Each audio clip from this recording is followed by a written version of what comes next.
Have you ever found yourself ruminating on whether a boss or colleague is being cold to you, or why a friend still hasn't responded to your message after leaving you unread, or even being angered by a stranger seemingly skipping the queue?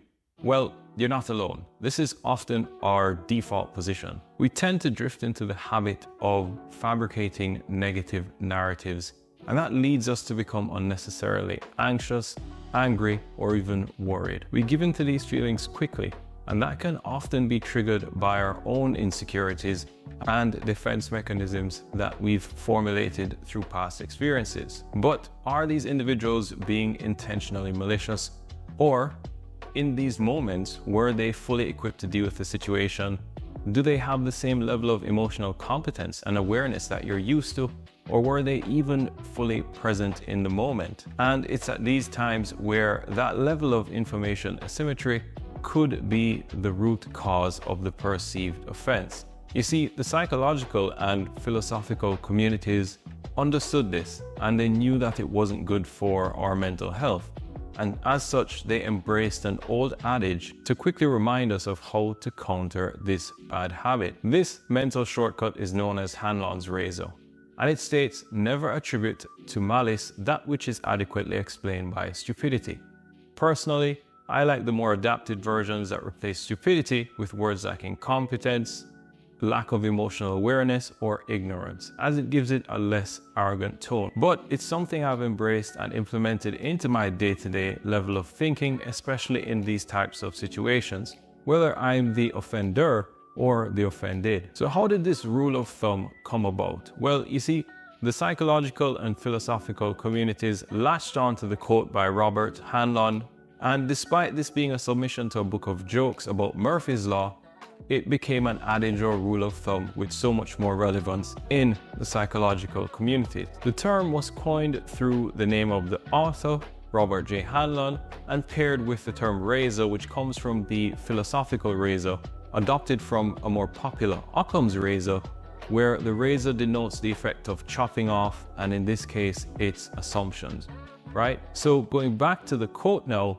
understanding the root of it and being more philosophical, we can break it down and think, why go out of your way to attribute something to malice, which will probably trigger you and worsen your mental state, versus using your philosophical razor and giving little thought to the trivial action, especially if it has caused you no harm, and could really just be down to a lack of awareness, emotional incompetence, or even ignorance.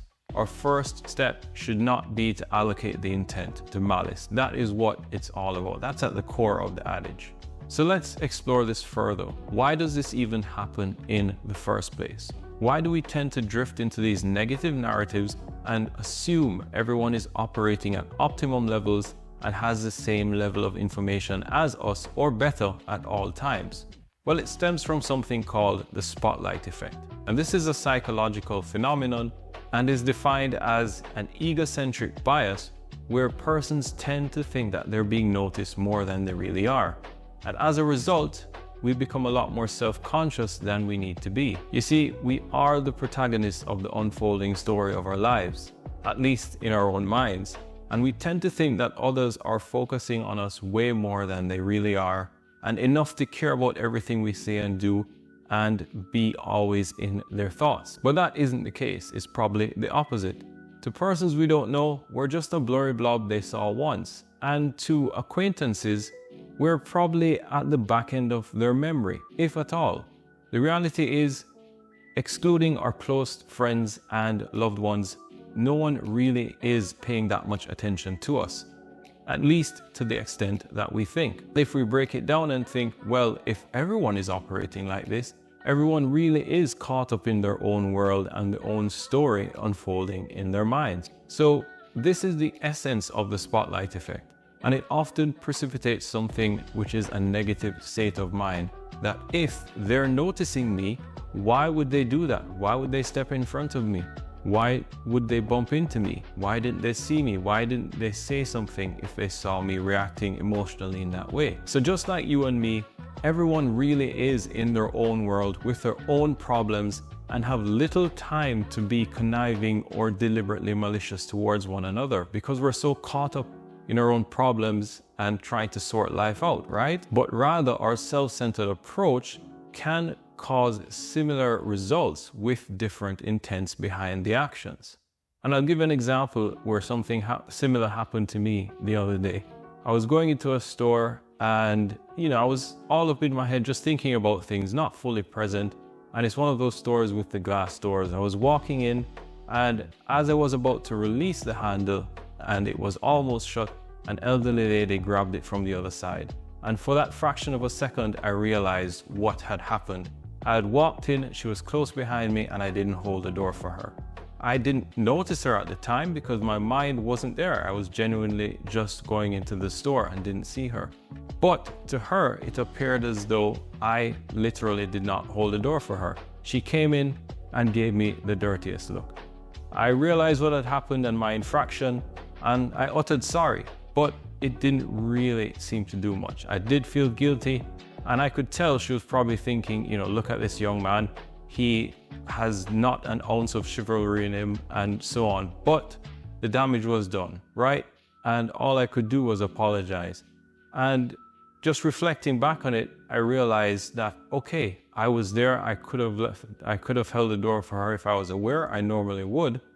But I just made that mistake at the time. And sometimes if you encounter someone and you don't know them, that could just be the first and last time you see them and the impression you leave with them, right?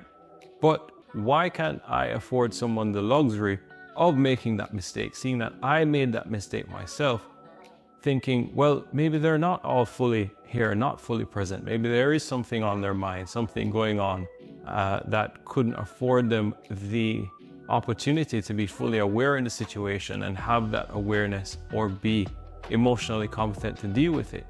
And then also use this opportunity to think about the time that you did this, or you may have done this to someone or other persons. Maybe you stepped in front of a queue accidentally because you didn't know that was the middle of the line or not the end of the line, and someone spoke to you angrily and you got offended by that. Were you in a position to put yourself in their shoes? Or maybe you got some bad news and you were angry or anxious and responded to a friend in the wrong tone or ignored someone, and that caused a bad reaction from them. So, life happens. We all have bad days, and this is one of the situations where we can apply our own level of judgment to say, maybe they weren't malicious in their intent, but rather there is something else going wrong, or they aren't just all here and don't have that level of awareness. We try to be a bit more forgiving in these types of situations, especially when it seems as though the information is asymmetrical. But don't get me wrong, I'm not saying persons should be given the right to take advantage of you or be disrespectful.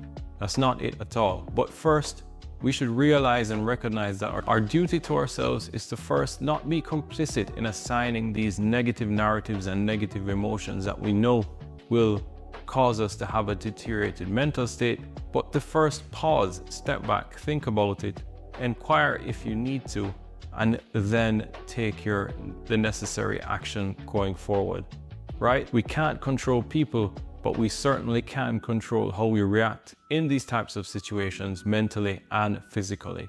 And this is part and parcel of metacognition, what I discussed in my last video. And when I'm here in these situations, especially when I'm trying to think of someone who has these core values, I always think of one of my close friends because he definitely, I don't know if it's naturally or biologically, has that optimistic view of things and likes to give persons the benefit of the doubt in these situations. And you can learn a lot from friends like that and people like that. And that's why it's so good to even highlight virtues. And in this scenario, definitely, they're someone that I think about when trying to implement HANLON'S RAZOR. So hopefully, going forward, I can remind myself and to those of you out there to implement HANLON'S RAZOR. Never attribute to malice that which is adequately explained by stupidity, incompetence, lack of awareness, emotional incompetence, or otherwise. Try to give the person the benefit of the doubt. So many times I've seen situations like these that are quite trivial originally, and then they can escalate into something that totally was unwarranted and uncalled for. And we don't want to be complicit in that. I don't want to be complicit in that. And lastly, as I try to remind myself daily now, why not try to be kind and forgiving first in these types of situations? As I believe kindness is contagious, so why not try to pay it forward? Maybe looking at myself and changing how I react in a situation can encourage others, and hopefully they can change how they react, and it happens to have a ripple effect. So that's all. That's the second video, HANLO'N'S Razor. Thanks for watching. Hope you have a wonderful week, a wonderful time, and I hope I was able to help you in some way or the other. Any questions, any comments, any dialogue, let me know, and hopefully we can talk. So thanks for watching. Take care and see you in the next video. Cheers.